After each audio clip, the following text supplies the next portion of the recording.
For generations, millions have crossed railroad tracks without a second glance at the jagged bed of stones underfoot, a rough, uneven surface that looks more like debris than the blueprint of an empire. Yet beneath the rails of the original Pennsylvania Railroad, these sharp stones hold secrets that determine the fate of trains, fortunes, and lives.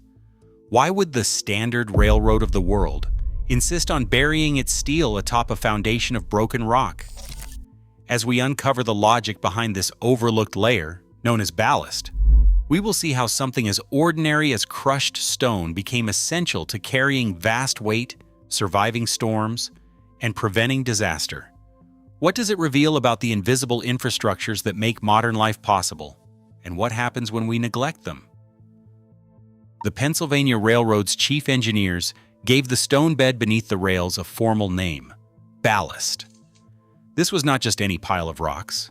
Ballast, in railroad terms, is a carefully engineered layer of crushed stone, graded, and placed according to strict specifications.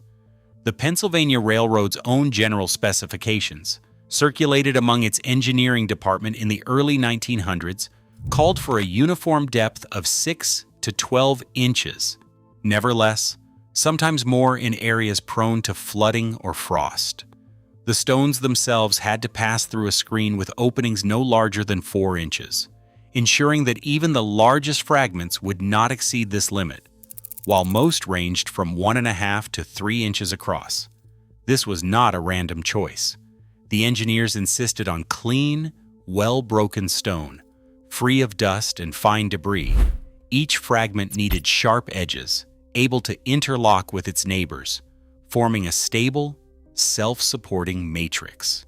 Rounded pebbles or smooth gravel were rejected because they would roll and shift under the weight of a passing train, undermining the track's stability.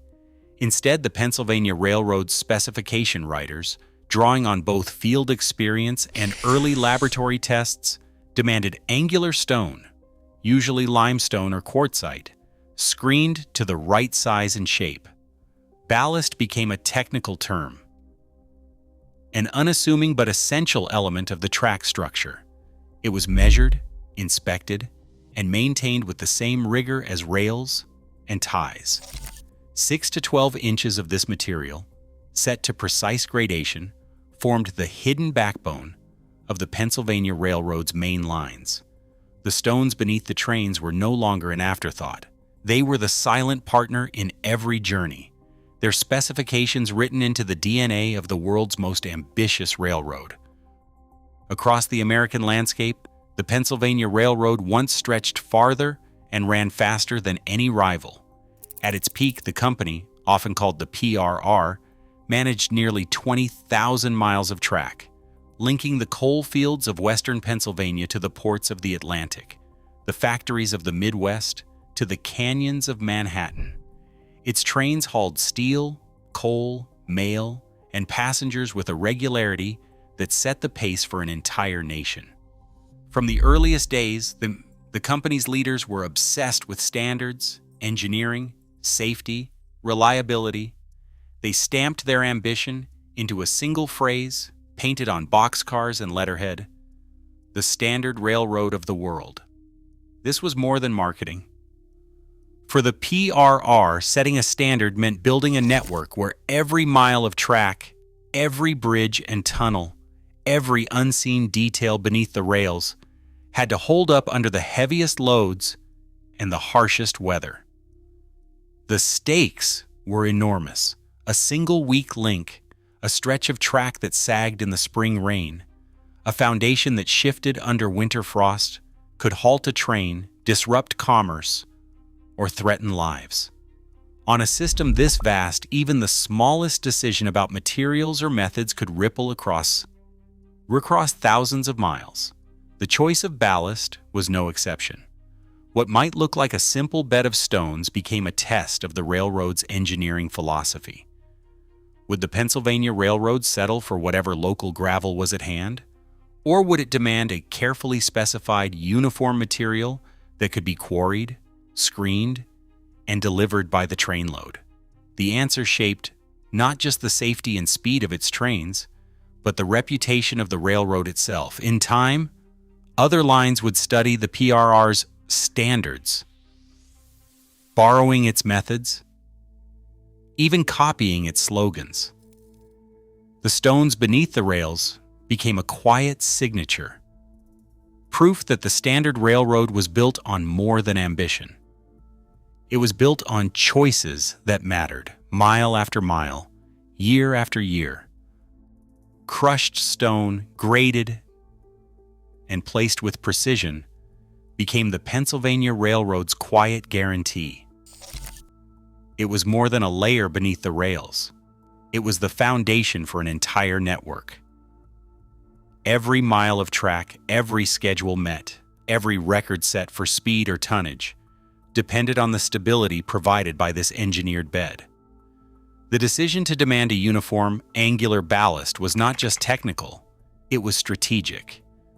In an era when railroads often cut corners with whatever materials lay nearby, the Pennsylvania Railroad invested in stone that could lock tight, resist shifting, and drain water fast. This choice protected the track from the relentless forces of weather and weight, shielding the rails from frost heaves in winter and washouts in spring. The ballast's role went far beyond holding ties in place. It distributed the crushing force of a steam locomotive, sometimes 100 pounds per square inch, across a wide area, preventing the ground beneath from deforming. It absorbed the constant vibration of wheels and the shock of passing trains, sparing the rails and ties from early fatigue. And in every downpour, the sharp-edged stones provided channels for water to escape, keeping the subgrade dry and intact. For the Pennsylvania Railroad, this was not a luxury but a necessity. With tens of thousands of miles to maintain, the company could not afford weak links. Ballast became the backbone of the system, its performance scrutinized as closely as any piece of rolling stock. The hidden bed of stone turned into a signature of reliability, a silent partner carrying the weight of an empire. Only by understanding this foundation can we grasp how the Pennsylvania Railroad earned its reputation, and why its standards would echo across the industry for generations.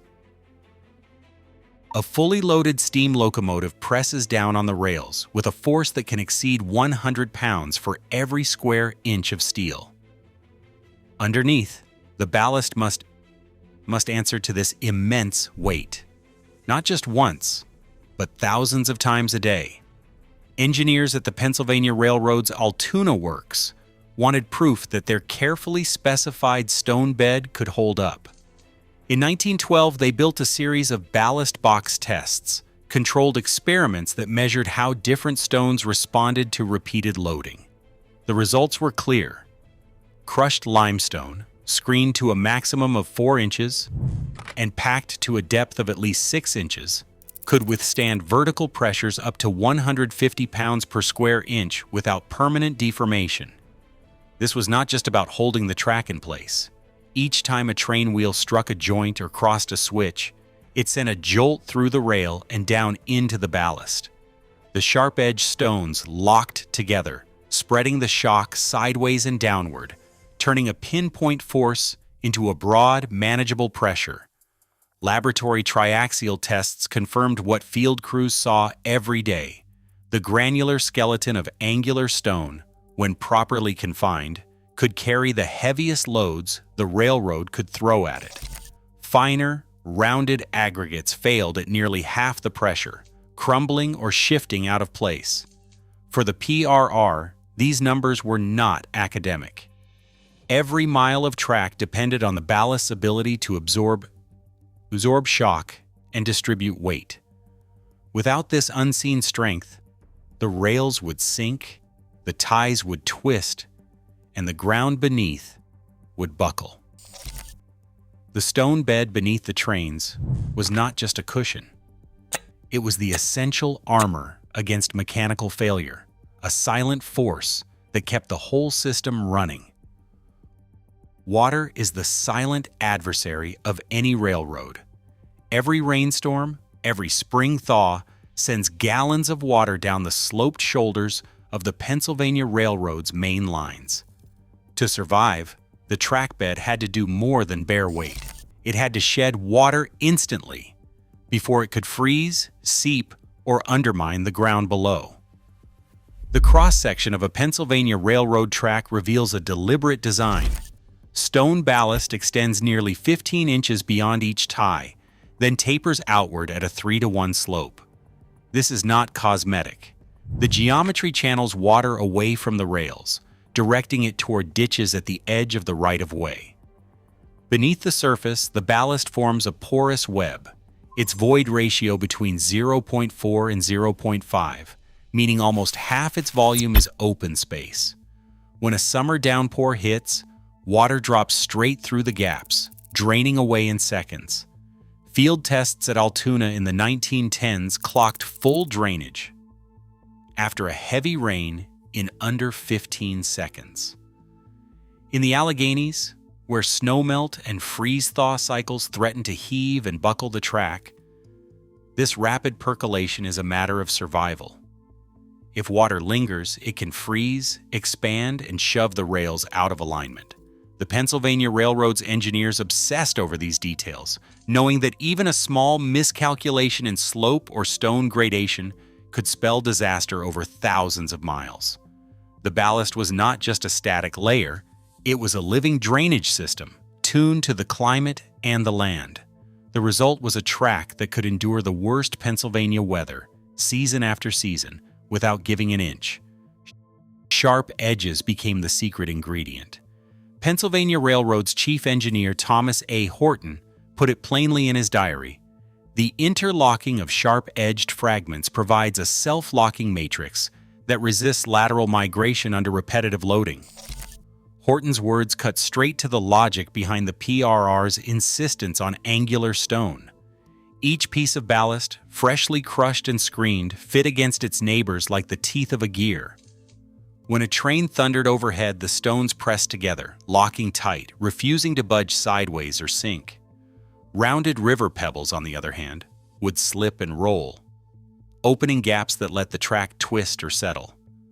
The difference wasn't just theoretical. Field crews saw it every day. Where angular ballast was used, the rails held their line through seasons of rain, snow, and pounding wheels. Where smooth, rounded gravel or cinders crept in, trouble followed. Ties shifted, dips formed, and water pooled beneath the track. Horton and his engineers rejected cinder and slag outright, noting that only crushed limestone or quartzite, with its jagged geometry, could provide the shear resistance needed for heavy loads and harsh climates. This choice shaped every mile of the PRR. Quarries were selected not just for quantity, but for the right kind of stone, hard, dense, and able to fracture into angular pieces. The procurement process became a science, with contracts specifying not only the mineral, but the method of crushing and screening. The result was a bed of stone that behaved almost like a single, living structure, resilient, flexible, and fiercely resistant to the chaos of weather and weight. As Horton saw it, the true strength of the railroad lay in the way these stones held together, quietly doing their work beneath the rails. On April 9, 1915, a loaded coal train rolled toward Glen Loch, Pennsylvania, pushing through steady rain. Hours earlier, water had begun to pool along the tracks, overwhelming the drainage channels.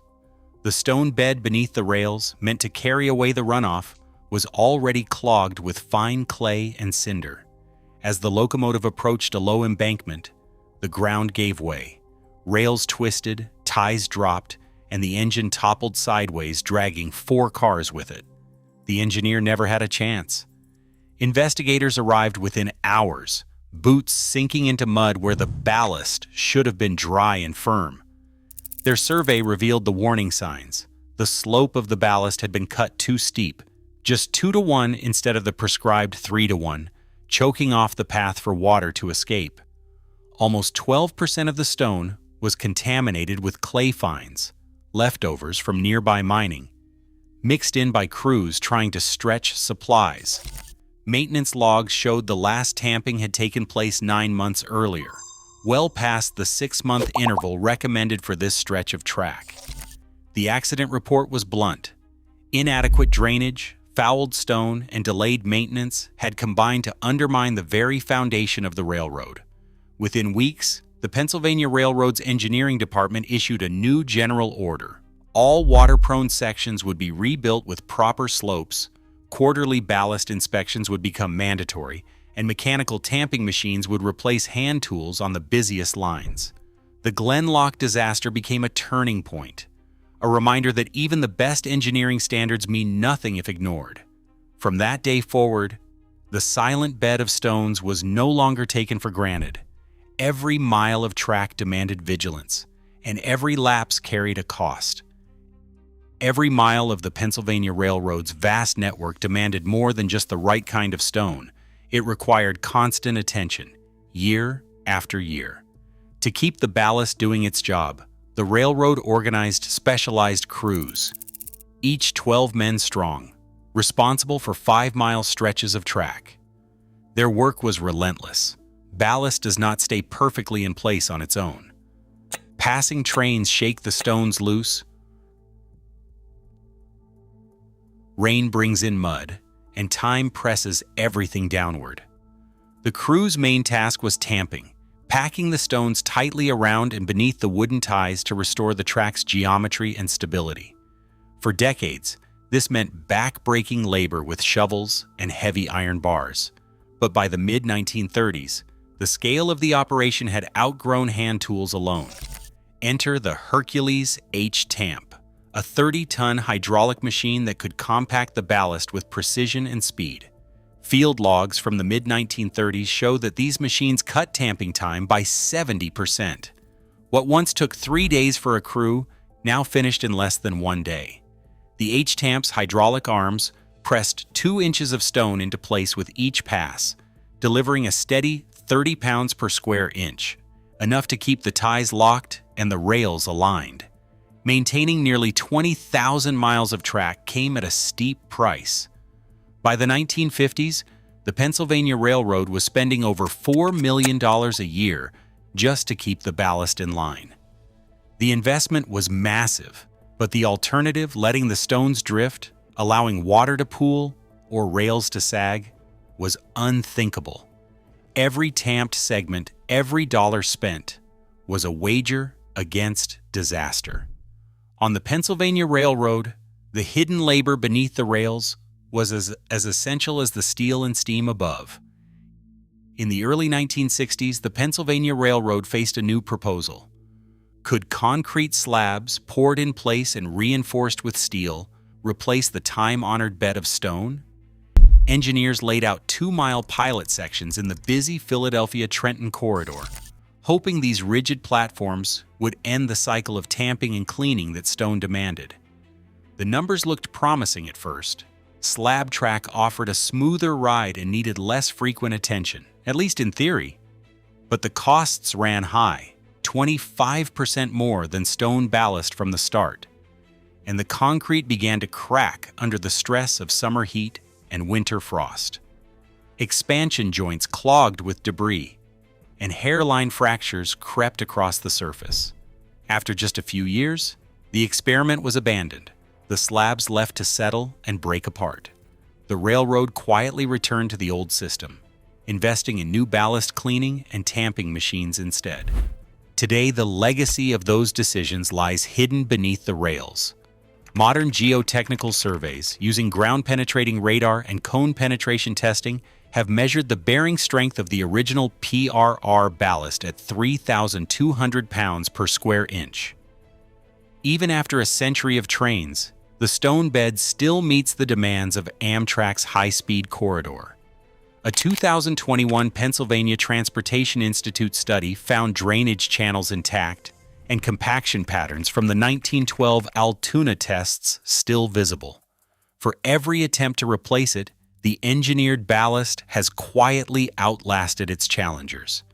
As one geotechnical expert put it, the ballast is still doing its job, long after the concrete slabs have failed. The story of the Pennsylvania Railroad's stone bed is not just about tradition. It is a validation, written in steel and stone of choices made generations ago. Beneath today's high-speed trains, the ballast endures. Its jagged stones still absorb shock, guide water, and hold billions of tons in check. As railroads innovate above, their oldest foundations remain out of sight but never out of work. It's a reminder. Sometimes the strength of our most advanced systems rests on what we rarely notice. What other hidden foundations shape the world we trust every day?